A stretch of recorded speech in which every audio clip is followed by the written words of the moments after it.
Hello मेरे प्यारे साथियों, जय हिंद। मैं VP गुप्ता आप सभी का अपने YouTube फैमिली मैथ्स गाइड में हार्दिक स्वागत करता हूं। जैसा कि आप लोगों को पता चल गया होगा अपने जो है थंबनेल से ही कि हम यहाँ पर आज जो है सो फटाफट रिवीजन सीरीज करने वाले हैं और उसके बारे में जानेंगे। फटाफट रिवीजन सीरीज में होता क्या है कि हम लोग मिसलेनियस क्वेश्चन को एक साथ लेके आते हैं। मिक्स्ड क्वेश्चन का एक मॉक टेस्ट हम लोग इसमें लगाने की कोशिश करते हैं विद कंसेप्ट के साथ। तो सबसे पहले हम लोग जो है इस सेशन को स्टार्ट करने से पहले अगर आप लोगों ने इस चैनल को सब्सक्राइब नहीं कर रखा है तो सब्सक्राइब कर लीजिए और सब्सक्राइब के साथ साथ घंटी भी बजा दीजिएगा, बेल आइकन भी जो है सो दबा दीजिएगा ताकि आपको समय समय पर नोटिफिकेशन भी मिल सके।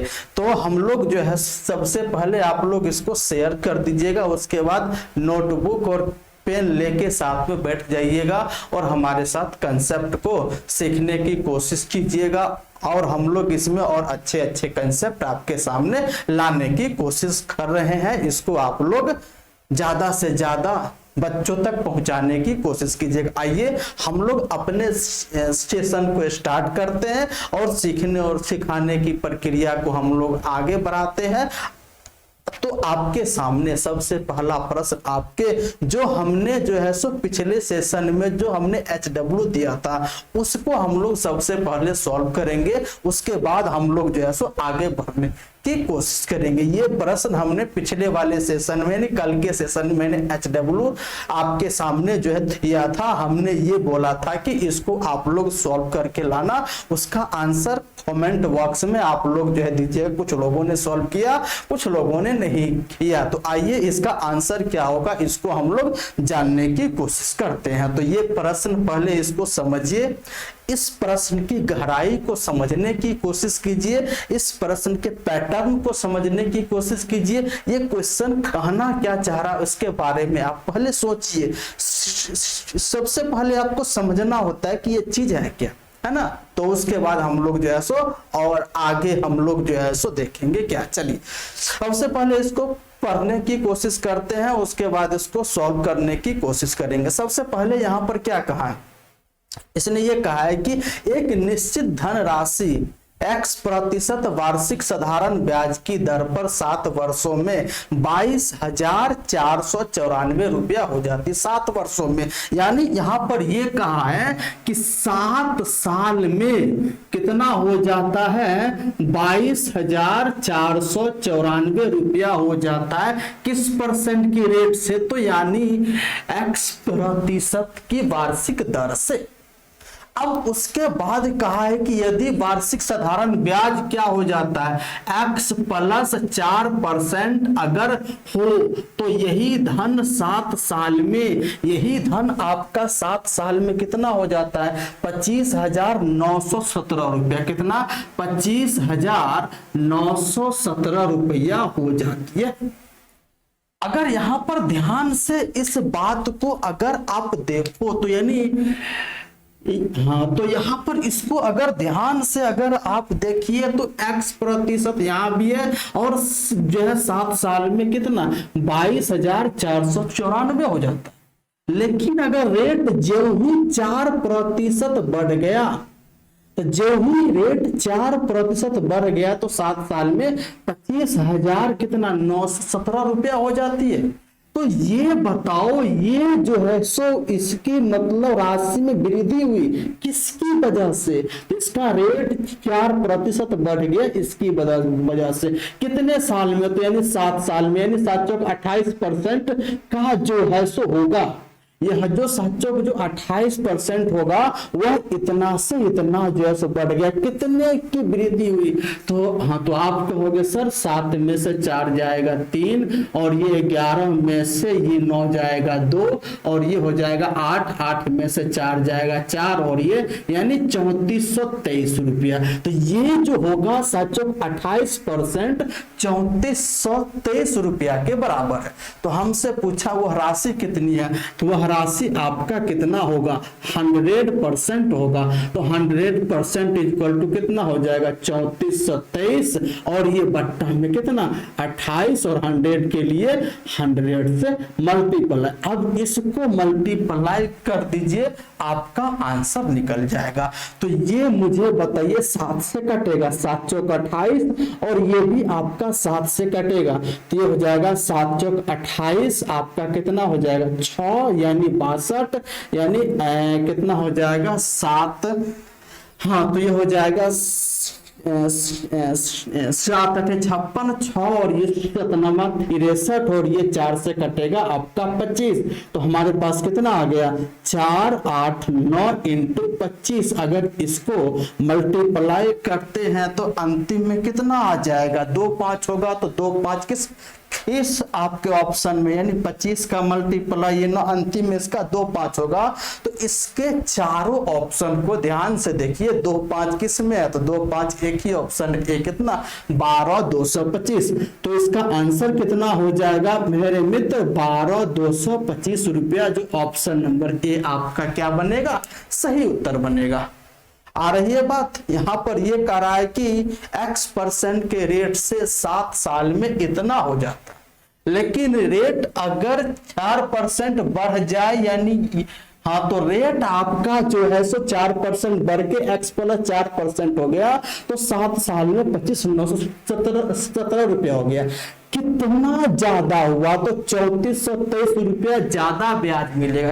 किसकी वजह से, तो इस 4% की वजह से। कितने साल में, तो 7 साल में। इस 4% की वजह से 7 साल में, यानी 28% जो होगा, 28% ज्यादा मिलेगा मूलधन का, यानी मूलधन का 28% ज्यादा मिलेगा। तो मूलधन का 28% कितना ज्यादा होगा, तो 34 27, यानी 28% 34 27 रुपया को रिप्रेजेंट करा। तो वो मूलधन क्या था, तो मूलधन आपका 100% था, और 100% का मान निकाला 12 225। ऑप्शन नंबर ए आपका हुआ सही उत्तर बन गया। तो आपने यहां तक बात समझ गए। चलिए नेक्स्ट नंबर, ये बहुत ही अच्छा प्रश्न है, बहुत ही मजेदार प्रश्न है। इसको आप लोग सॉल्व करने की कोशिश कीजिए। इस सवाल को आप लोग सॉल्व करके बताइए कि इसका आंसर क्या रहने वाला। जल्दी बताइएगा, फटाफट इसका आंसर बताइएगा क्या रहने वाला। ये आपका रेशियो है, यानी कि पैसे का बंटवारा इसमें आपको करना है। तो सबसे पहले क्या कहा x रुपए की धनराशि को ए बी और सी के बीच इस प्रकार बांटा गया है कि ए और बी के भागों का अनुपात 3:4 है। इसमें यह कहा है ए और बी के भागों का अनुपात कितना है, तो 3:4 है। और उसके बाद कहा है कि ए और सी के भागों का अनुपात 5:8 है। उसके बाद है ए और सी के भागों का अनुपात है 5:8 है। तो यहाँ पर ए को आपको समान करना पड़ेगा। तो इसमें आपको कितना से 5 से मल्टीप्लाई, और इसमें आपको 3 से मल्टीप्लाई। तो यहां से मुझे बताओ ए बी सी कितना हो जाएगा। तो हाँ, तो आप कहोगे ये हो जाएगा 15, यहाँ पर ए का मान 15, यहाँ भी ए का मान 15, ये हो गया ए का मान 15। बी का मान कितना हो जाएगा, 5 चौक 20 आपका हो जाएगा बी का मान। सी का मान 3 हटे कितना हो जाएगा, 24 हो जाएगा बात। उसके बाद यहां पर यह कह रहा है कि यदि बी और सी के बीच के भागों का अंतर 312 रुपया, यानी बी और सी के बीच के भागों का अंतर कितना है, तो आपको यहां दिख रहा है 4 यूनिट है, और ये 4 यूनिट किसके बराबर है, तो 312 रुपए के बराबर है। बताओ किसी को डाउट? कोई डाउट नहीं। ये जो 4 यूनिट है 312 रुपए के बराबर है। अगर 1 यूनिट की बात करूं, तो 1 यूनिट की बात करूं तो कितना हो जाएगा, 4 7 28, 4 8 32। 1 यूनिट की बात करूं तो वह आपका 78 रुपए के बराबर हो जाएगा। बताइए कोई दिक्कत? कोई दिक्कत। उसके बाद पूछा है कि हमसे पूछा है कि यहां पर जो है x का मान क्या होगा, तो वह x का मान ही x ही है जो a b c में बांटा है, यानी जो x होगा तीनों का योगफल होगा, तीनों का योगफल यानी x बराबर कितना यूनिट हो जाएगा, तो 5 4, ये जो है सो आपका जो है सो 9, 5 4 9, 2 2 4 1 5 यानी 59 यूनिट। और 59 यूनिट का मान, 1 यूनिट का मान 78, तो 59 इंटू 78 रुपया ये आपका आ जाएगा। तो 9 8 72, इकाई अंक 2 आपका होगा इसका। तो ऑप्शन में, इसके ऑप्शन को ध्यान से देखो, इकाई अंक 2 किसमें है, तो केवल एक ही ऑप्शन है सी, केवल एक ही ऑप्शन है सी, जिसका इकाई अंक 2 है। तो कितना हो जाएगा आपका 4602 रुपया आपका आंसर बन जाएगा ऑप्शन नंबर सी। आपको मल्टीप्लाई करने की आवश्यकता भी नहीं है, आपको इसमें मल्टीप्लाई करने की कोई जरूरत भी नहीं है, हम डायरेक्ट यूनिट डिजिट से सॉल्व कर दिए इसको। तो ये क्वेश्चन को आपने अच्छे तरीके से समझा होगा। इसमें कहा था क्या कि x रुपया है जो a b c में बांटना है, उसका रेशियो दे रखा था, उस रेशियो को बैलेंस यानी उस रेशियो को हमने जो है सो यानी a b और AC का रेशियो आपका अलग अलग था, तो दोनों को ज्वाइंट करके हमने एक सिंगल रेशियो बनाया। उसके बाद जैसे जैसे दे रखा था वैसे हमने जो है निकाला, उसके बाद आंसर निकाल दिया। बताइए कोई डाउट नहीं। चलिए नेक्स्ट क्वेश्चन, बहुत अच्छा प्रश्न है, इसको आप लोग जल्दी से बनाने की कोशिश कीजिए, जल्दी इसको आप लोग जल्दी से बनाने की कोशिश कीजिए कि इसका आंसर क्या रहने वाला, इस सवाल का आंसर क्या होगा। जल्दी कमेंट बॉक्स में कमेंट कीजिए और इसका आंसर फटाफट बताइए क्या रहेगा, जल्दी बताइए इसका आंसर।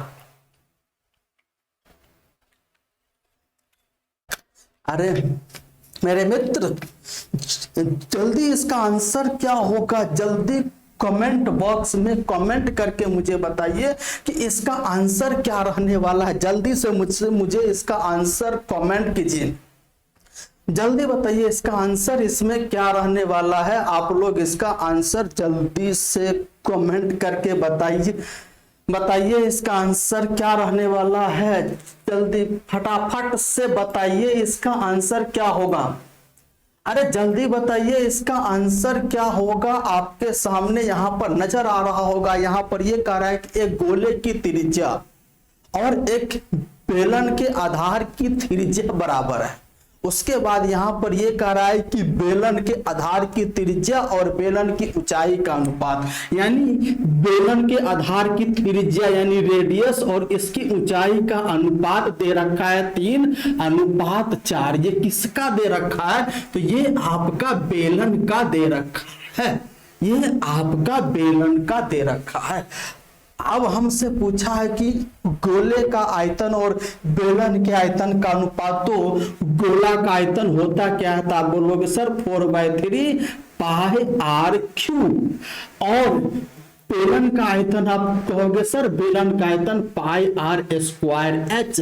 लेकिन यहां पर ये कह रहा है कि गोले का जो त्रिज्या रेडियस जो है, यानी गोला का रेडियस और फिर बेलन का रेडियस दोनों का बराबर है, गोला का रेडियस और बेलन का रेडियस दोनों का बराबर है। यहां से पाई कट गया और ये दोनों का रेडियस बराबर है, तो हाँ, तो यहाँ पे जो है r² ये कट गया, यहां से बच गया 4/3 और ये गोला का रेडियस वही है जो बेलन का रेडियस है। तो कितना है आपका 3 यूनिट अनुपात, उसके बाद ऊंचाई कितना, तो ये आपका 4, ये 3 से 3 कट गया और ये 4 से 4 कट गया, तो इसके आयतन का अनुपात 1:1, यानी ऑप्शन नंबर कौन सा, बी इसका सही उत्तर बनेगा। ऑप्शन नंबर इसका बी क्या बनेगा, राइट आंसर बनेगा। तो बताइए किसी को डाउट, कोई समस्या, बिल्कुल नहीं। चलिए नेक्स्ट नंबर क्वेश्चन, इसको बहुत ही अच्छा प्रश्न है, इसको आप लोग जल्दी से सॉल्व करके बताइए कि इसका आंसर क्या रहने वाला है। ये आपको इतना लंबा प्रश्न लग रहा है, लेकिन अगर वास्तव में ये प्रश्न इतना लंबा नहीं है, आपको ये लग रहा है कि इतना लंबा प्रश्न है, ये लैंग्वेज है, कुछ नहीं है इसमें आपका लैंग्वेज है, कोई कैलकुलेशन नहीं है इस प्रश्न में। अगर आप ध्यान से पढ़ो तो, अगर मैं यहां पर इसको पढ़ूं तो क्या कर रहा है कि यहां पर ये कर रहा है किसी परिवार की मासिक आय 45,000 रुपया, किसी परिवार की मासिक आय 45,000 रुपया है, मासिक आय में 20% भोजन पे खर्च करता है, 20% घर के किराए पर खर्च करता है, 5% खरीदारी पर खर्च करता है और 10% जरूरतों पर खर्च करता है। उसने जो है सो ध्यान से देखिए 20% भोजन पर खर्च किया, फिर 20% मकान के रेंट पे उसने खर्च किया और 5% उसने खरीदारी जो है शॉपिंग किया 5% की और 10% वह पर्सनल यूज यानी व्यक्तिगत खर्च किया। तो टोटल यहां पर देख क्या रहे हैं, टोटल 55% उसने खर्च कर दिया। उसने टोटल 55% खर्च कर दिया। अब शेष धन राशि की बचाता है, तो शेष उसने 55 खर्च किया तो शेष वह 45% बचाता है। वह शेष 45% जो है धन राशि को वह बचत करता है। अब उसके बाद यहाँ पर यह कह रहा है कि यदि वे अपनी मासिक बचत का 12% गरीबों को दान करता है, तो यानी इसका यानी 45% का 12% मतलब 12/10 यानी इतना अब यह गरीबों को दान करता है। उसने 45% जो सेविंग किया, इस 45% का 12% मतलब 12/100 वह गरीबों को दान किया। यह जो राशि है यह पूरी की पूरी राशि, इस राशि को उसने गरीबों को दान में दे दिया। तो हमसे पूछा है तो वह गरीबों को कितनी धनराशि दान में दिया, यानी इतनी राशि दान में दिया। किसका? उस टोटल उसके इनकम का, तो उसका इनकम 45,000 का, यानी 45,000 का उसने दान में दे दिया। तो यहां पर जो है सो इसकी बात बनती है 00 से 00 कट गया, ये हो गया। अच्छा, अगर मैं ये परसेंट की बात करूं तो ये परसेंट अगर हटाता हूं तो नीचे में 100 डालना पड़ेगा। बोलो हाँ या ना? तो यहां से ये जो है सो आपका 10 से 10 कट गया।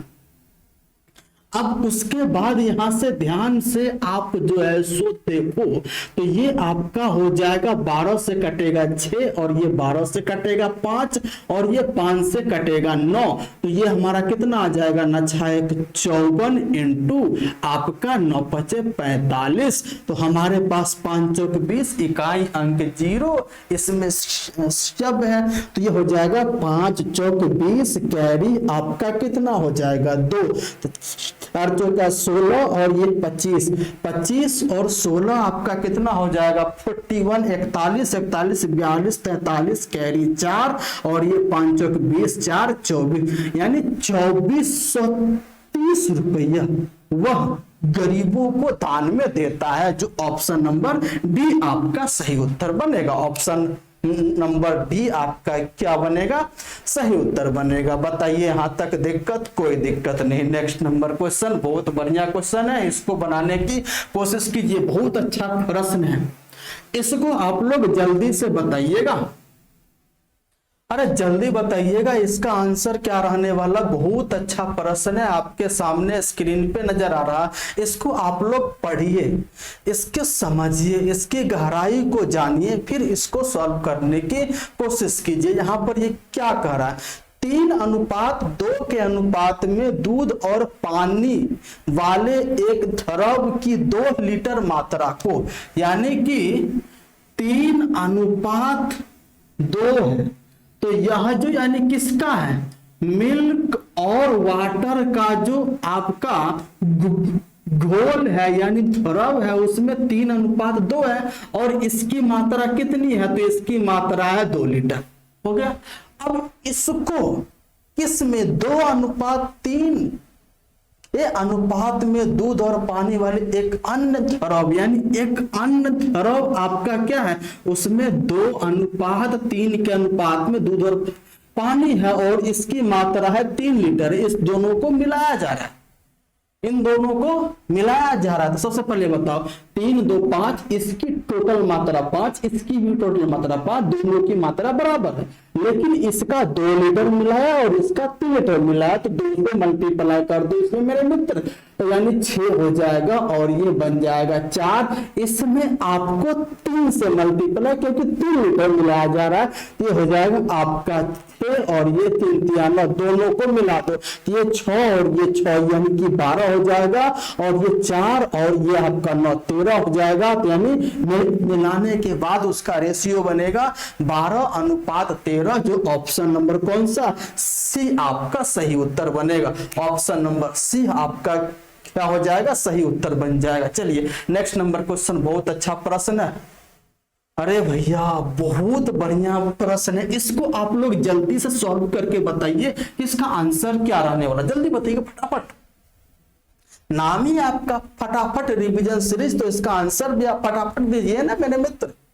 इसका नाम ही है फटाफट रिवीजन सीरीज, फटाफट रिवीजन सीरीज इसका नाम ही है, तो इसका आंसर फटाफट दीजिए। यहाँ पर क्या कह रहा है, पहले पढ़िए सवाल को, पहले सवाल को पढ़िए। क्या कह रहा है, किसी वस्तु को 25% की छूट पर बेचने पर 15% की हानि होती है। अगर किसी वस्तु पर डिस्काउंट देने के बाद भी लाभ या हानि अगर होता है, तो उसके लिए सबसे बढ़िया फॉर्मूला हमारे पास क्या है, सीपी अनुपात एमपी, सीपी अनुपात एमपी। तो ये होता क्या है, ये होता है 100 माइनस डिस्काउंट, और ये होता है 100 प्लस माइनस प्रॉफिट या लॉस, प्रॉफिट या लॉस। तो अगर ध्यान से देखो यहाँ पर क्या हो रहा है, लॉस हो रहा है, तो यहाँ पर जो है सो माइनस लॉस हम लेंगे। अगर प्रॉफिट तो प्लस प्रॉफिट लेते। तो मुझे बताओ 25% की छूट देने के बाद अगर 25% का छूट जो है सो देंगे, तो ये कितना हो जाएगा, ये हो जाएगा 75%। तो यानी 15% का लॉस होता है, तो 100 माइनस 15 यानी कि ये हो जाएगा 85। अरे बोलो हाँ या ना, 5 से काटेंगे ये हो जाएगा 15 और ये हो जाएगा आपका 17। तो यहाँ पर कॉस्ट प्राइस का 15 यूनिट और उस पर जो है सो अंकित मूल्य 17 यूनिट। आ रही बात। अब की बार यहाँ पर ये कहा है कि यदि वस्तु को उसके अंकित मूल्य पर बेचा जाए, इसका मतलब है कि अगली बार जो सेलिंग प्राइस है, जो सेलिंग प्राइस है इसी के बराबर है, यानी 17 यूनिट ही हो जाए।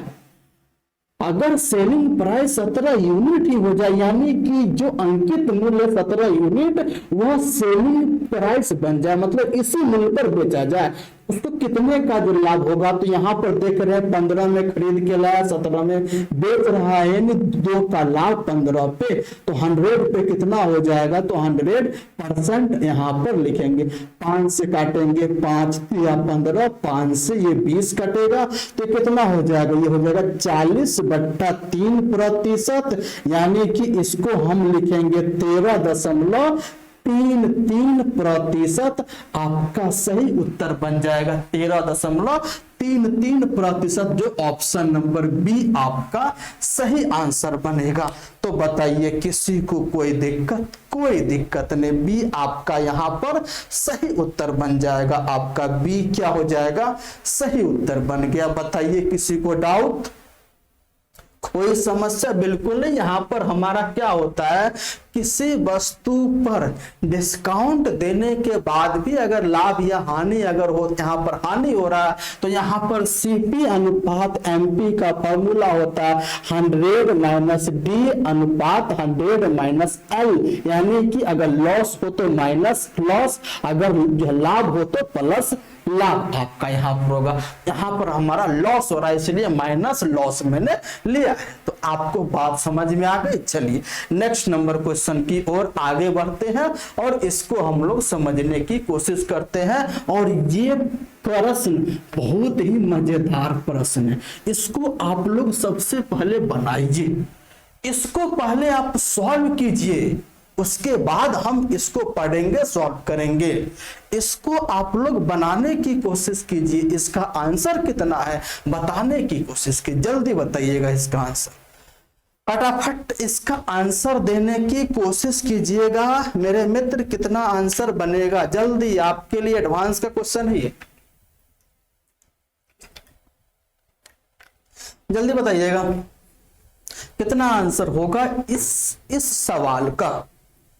तो अगर आप ध्यान से देखें तो क्या कह रहा है कि यहाँ पे कह रहा है कि बिंदु पी ओ केंद्र वाले वृत्त के बाहर स्थित है। स्पर्श रेखाएं पी ए और पी बी क्रमशः ए और बी पर यानी ए और बी पर वृत्त से मिलती है। यहां पर यह कह रहा कि कोई सर्कल, ये आपका कोई वृत्त है और इसका सेंटर क्या है, ओ है। अब यानी इसके बाहर यानी वृत्त के बाहर कोई बिंदु P है और P से स्पर्श रेखाएं PA तथा PB खींची गई है। ध्यान से इस बात को देख लीजिए, यानी P से स्पर्श रेखा ये रहा PA और ये रहा आपका PB खींची गई है। और उसके बाद यहां पर ध्यान से आप जो है सो देखिएगा तो यहां पर APB का मान 80 है। APB यानी इस कोण का मान 80 डिग्री दे रखा है। अगर मैं यहां से इसको मिला दूं तो यहां से अगर इसको मिला दूं तो ये रेडियस होगा कि नहीं होगा, तो आप कहोगे सर बिल्कुल ही रेडियस होगा। और ये भी रेडियस होगा कि नहीं होगा, आप कहोगे सर बिल्कुल रेडियस होगा। तो रेडियस स्पर्श रेखा पर लंब होती है, तो यहाँ पे 90 डिग्री का कोण बनेगा, यहाँ भी 90 डिग्री का कोण बनेगा। तो अगर आप ध्यान से आप देखो AOBP एक जो है सो चतुर्भुज बन गया, उसमें ये 90 ये 90 और ये 80, तो ये कोण कितना हो जाएगा, तो आप कहोगे सर ये कोण 100 डिग्री का बन जाएगा। किसी को डाउट? कोई डाउट नहीं। हमसे पूछा OAB, तो अगर मैं इसको यहां से यहां तक मिलाना होगा ना, तो सबसे पहले हमें ये बताओ OAB एक बन गया त्रिभुज, इसमें ये साइड और ये साइड बराबर है, तो इसके सामने का कोण और इसके सामने का कोण भी बराबर होगा। तो यहां पर ये बताओ इस त्रिभुज का तीनों कोण 180 डिग्री होता है, जिसमें ये कोण 100 डिग्री है, तो कितना बच गया? बच गया आपका शेष 80 डिग्री। अब उस 80 डिग्री को आधा आधा बांट दो, यानी इसका जो है सो मान हो जाएगा 80 डिग्री बट्टा 2, यानी कि 40 डिग्री आपका आंसर बनेगा सीधा। तो हाँ, तो आपके सामने निष्कर्ष के रूप में ये जो है निकल के आ गया। अगर ये कोण पूछे तो सीधे इसका आधा हो जाएगा ये कोण। तो आपका कितना आंसर हो गया? 40 डिग्री। ऑप्शन नंबर बी आपका क्या बनेगा? सही उत्तर बनेगा। ऑप्शन नंबर बी इसका बिल्कुल सही उत्तर बन जाएगा। बताइए कोई समस्या? कितने अच्छे तरीके से हमने जानने की कोशिश की। चलिए नेक्स्ट नंबर क्वेश्चन, बहुत ही अच्छा प्रश्न है ये प्रश्न आपके लिए बहुत मजेदार प्रश्न है। इसको आप लोग सबसे पहले सॉल्व करने की कोशिश कीजिए, इसको बनाने की कोशिश कीजिए कि इसका आंसर क्या रहेगा। यहां पर यह कहा है कि दो वस्तुएं हैं। यहां पर यह कहा है आपको कि दो वस्तुएं A और B का क्रय मूल्य 5:4 के अनुपात में है। आ रही है बात? अरे दो वस्तु का CP दे रखा है। पहला वस्तु मान लो A, दूसरा वस्तु B, इसका दे रखा है CP। क्या है? तो CP दे रखा है 5:4 के अनुपात में है CP। बताओ किसी को डाउट? बिल्कुल कोई डाउट नहीं, कोई समस्या नहीं। जैसे दे रखा था वैसे हमने लिख दिया। किसी को दिक्कत है? अरे बताइए, कोई दिक्कत बिल्कुल नहीं। उसके बाद कह रहा है, ध्यान से आप इस बात को देखिए, इन वस्तुओं को बेचते समय दुकानदार को वस्तु ए पर 10% का लाभ होता है। ध्यान से देखो, इस पर उसको 10% का लाभ होता है, वस्तु ए पर 10% का लाभ होता है। और फिर वस्तु बी पर उसको ध्यान से आप देखो तो 20% का लाभ होता है। तो यानी इस पर 10% का लाभ, तो यहां से बताओ ये सेलिंग प्राइस बन जाएगा। तो अब यहां पर देखो 5 का 10% निकालोगे तो दशमलव में आएगा। फिर 4 का 20% निकालोगे तो असमलों में आएगा तो उससे बढ़िया एक जीरो बैठा दो, दोनों पे कोई फर्क नहीं पड़ेगा। रेशियो है, मैंने जीरो बैठा दिया। तो मुझे बताओ 50 का 10% होगा 5, 5 ज्यादा यानी 5 ज्यादा में बेचेगा, यानी 55 में अब उसको सेल करेगा। बोलो किसी को डाउट? अब उस वस्तु का सीपी है 40 यूनिट, अब उस पर 20% का लाभ कमाने चाहता है, तो 40 का 20% 8, 8 का लाभ उसको 48 में सेल करेगा। बात खत्म। यानी इसका सेलिंग प्राइस 55 हो गया, दूसरे का सेलिंग प्राइस 48 हो गया। अब की बार यहां पर क्या कह रहा कि और उनके विक्रय मूल्य का अंतर, यानी इसका विक्रय मूल्य 55, इसका विक्रय मूल्य 48, दोनों के बीच का अंतर कितना है? तो आप कहोगे सर 7 यूनिट। दोनों के बीच का अंतर 7 यूनिट है। रियल में कितना है? तो रियल में आपका 560 रुपया, यानी 1 यूनिट का मान कितना हो जाएगा? तो आप कहोगे सर 1 यूनिट का मान आपका 80 रुपया हो जाएगा। 1 यूनिट का मान कितना हो जाएगा? तो 80 रुपया हो जाएगा। और आपसे पूछा क्या है मेरे मित्र? पूछा है आपसे वस्तु ए और बी के क्रय मूल्यों का योग क्या है। तो यानी इसका अब हमने किस पर सॉल्व किया? 50 पे सॉल्व किया, 40 पे सॉल्व किया, तो उसका सीपी का योग 50 और 40 यानी कि 90 यूनिट। 90 यूनिट हो जाएगा तो 90 यूनिट का मान 80 इंटू 90 रुपया, तो ये आपका कितना जाएगा? 7200 रुपया। दोनों वस्तु का क्या होगा? क्रय मूल्य का योग हो जाएगा 7200 रुपया, जो ऑप्शन नंबर डी आपका सही उत्तर बनेगा। तो हमने यहां तक इस बात को आपको मैंने बताया। चलिए नेक्स्ट आपके लिए थैंक यू। यहां तक हमने इस बात को समझा, इसके पैटर्न को समझा, इसकी गहराई को समझने की कोशिश किया।